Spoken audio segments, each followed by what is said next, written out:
August 2 முதல் நலன் காக்கும் ஸ்டாலின், உங்கள் குடும்பத்தின் நலன் அரசின் பொறுப்பு.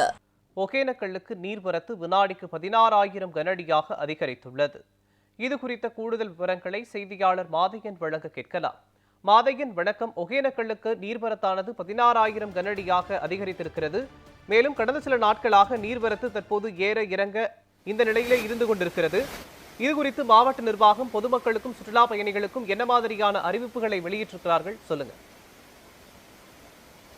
மோகன், தொடர்ந்து தென்மேற்கு பருவமழை விட்டு விட்டு பெய்து வரும் கனமழையின் காரணமாக ஒகேனக்கலுக்கு நீர்வரத்து அதிகரித்துள்ளது.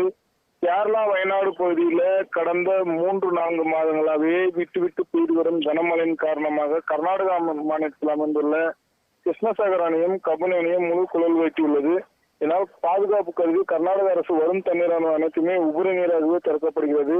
இந்த தண்ணீரானது நேற்று முதலே படிப்படியாக அதிகரித்து உள்ளது.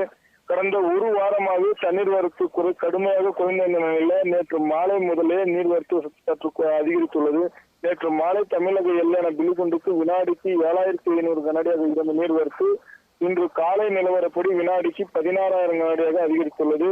கடந்த ஒரு வாரமாக நீர்வரத்து கடுமையாக அதிகரித்த நிலையில மாவட்ட நிர்வாகம் பரிசல் ஈக்கிறதுக்கும் ஆற்றில் குளிக்கவும் தடை விதித்த நிலையில நேற்றுதான் பரிசல் ஈக்கிறதுக்கும் ஆற்றில் குளிக்கிறதுக்கும் அனுமதி வழங்கியுள்ளது. தற்போது நீர்வரத்து அதிகரிப்பின் காரணமாக மாவட்ட நிர்வாகம் பரிசல் ஈக்கிறதுக்கும் ஆற்றில் குளிக்கிறதுக்கும் தடை எதுவும் விதித்துள்ளை. மேலும் நீர்வரத்து சுமார் 50,000க்கும் மேற்பட்ட தண்ணீர் வந்தால் மட்டுமே மாவட்ட நிர்வாகம் பரிசல் ஈக்கிறதுக்கும் ஆற்றில் குளிக்கிறதுக்கும் தடை விதிக்க வாய்ப்புள்ளது. இந்த தண்ணீரானது இன்று மாலைக்குள் மேற்கு சென்றடையும் என்று எதிர்பார்க்கப்படுகிறது. மோகன்,